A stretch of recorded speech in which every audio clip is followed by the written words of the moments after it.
With today's developments in Iraq, a change to this afternoon's programmes now on BBC Two as we bring you a BBC News special.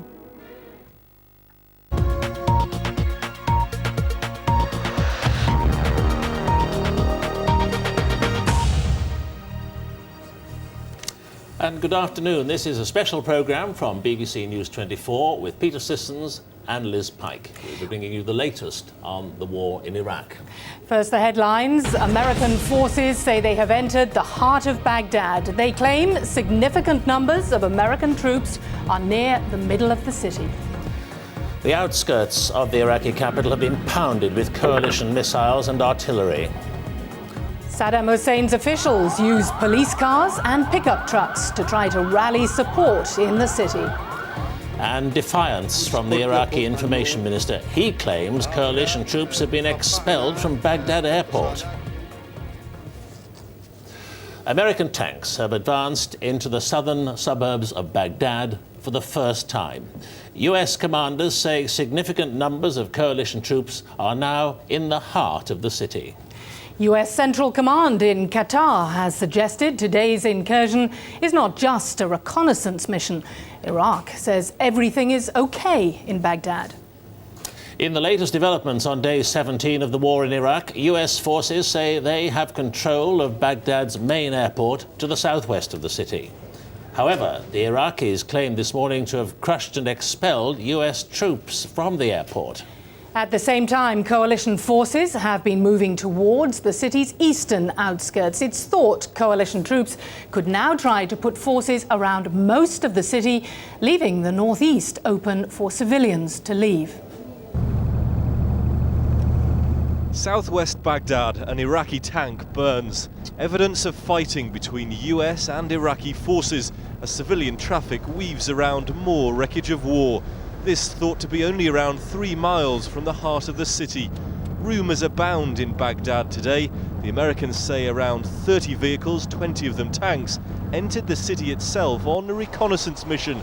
That mission is said to have simply ploughed onwards when it didn't meet much resistance.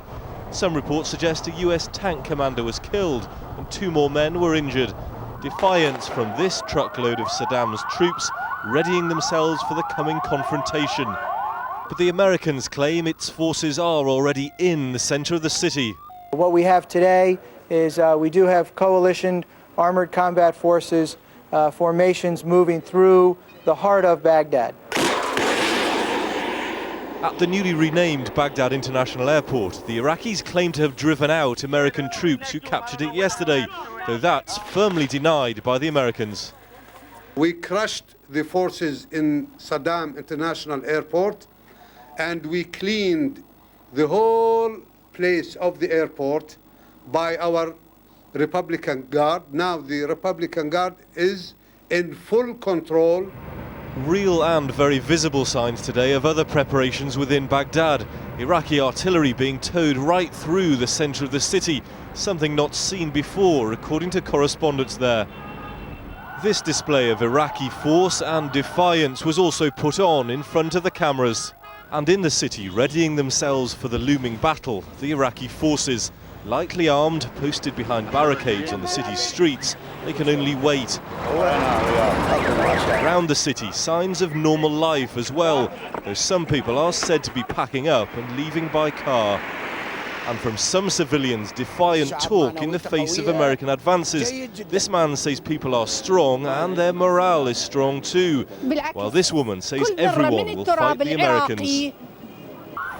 For all the talk of a long, drawn-out battle for Baghdad, events in and around this embattled city appear to be picking up pace.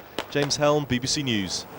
Now let me bring you some breaking news coming into us from the Reuters news agency. It is that a suicide bomber has apparently attacked American forces at Baghdad International Airport. That is all the news that we have on that at the moment, that a suicide bomber has attacked American troops at the airport. Yesterday, of course, the information minister did warn of non-conventional tactics. Perhaps this is what he meant. We'll bring you more on this as we get it. We're also going to be crossing to Central Command headquarters in Qatar, the coalition headquarters, to get the very latest briefing out of there. Perhaps we'll get more details then.